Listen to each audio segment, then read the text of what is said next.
പത്തനംതിട്ടയിൽ KSRTC bus തടഞ്ഞു നിർത്തി ആക്രമിച്ചവർ പിടിയിൽ. സംഭവസ്ഥലത്തേക്ക് എത്തിയ പോലീസിനെയും പ്രതികൾ ആക്രമിച്ചിരുന്നു. MC റോഡിൽ പന്തളത്താണ് ഈ നാടകീയ സംഭവങ്ങൾ അരങ്ങേറിയത്. ഈ റിപ്പോർട്ടോടുകൂടി ക്രൈം ഫയൽ ഇവിടെ അവസാനിക്കുകയാണ്. വീണ്ടും നാളെ. തിങ്കളാഴ്ച രാത്രി 10:30യോടെയായിരുന്നു സംഭവം. MC റോഡിൽ പന്തളത്ത് സ്വകാര്യ ആശുപത്രിക്ക് മുന്നിൽ വെച്ചായിരുന്നു ബസ് തടയലും ആക്രമണവും നാടകീയ സംഭവങ്ങളുമൊക്കെ. കാരണമോ നിസ്സാരം.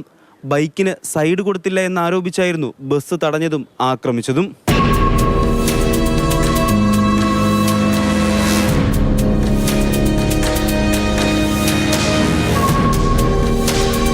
പ്രതികളായ പന്തളം കുളനട പാണിൽ സ്വദേശികളും സഹോദരങ്ങളുമായ ആദർശ് വി ശിവൻ, അഭിജിത്ത് വി ശിവൻ എന്നിവരാണ് KSRTC ബസ് റോഡിൽ തടഞ്ഞു നിർത്തിയത്.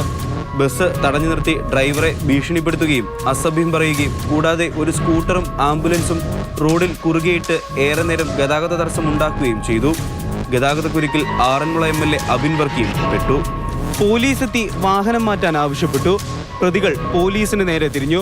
പ്രകോപിതരായ പ്രതികൾ പോലീസിനെ ആക്രമിച്ചു. പന്തളം പോലീസ് സ്റ്റേഷനിലെ ASI രാജേഷിന്റെ നേതൃത്വത്തിലുള്ള പോലീസ് സംഘമാണ് സ്ഥലത്തെത്തിയത്.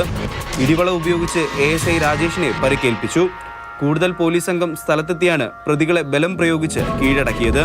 ഇരുവരും മദ്യലഹരിയിലായിരുന്നുവെന്ന് പോലീസ് പറഞ്ഞു. പ്രതികളിൽ ഒരാളായ ആദർശ് ഓടിച്ച ബൈക്കിന് KSRTC ബസ് സൈഡ് കൊടുത്തില്ല എന്നാരോപിച്ചായിരുന്നു ഇവർ ബസ് റോഡിൽ തടഞ്ഞതും ഡ്രൈവറെ ഭീഷണിപ്പെടുത്തിയതും. പ്രതികളുടെ അറസ്റ്റ് രേഖപ്പെടുത്തിയ ശേഷം കോടതിയിൽ ഹാജരാക്കി. ഇരുവർക്കും കോടതി ഉപാധികളോടെ ജാമ്യം അനുവദിച്ചു.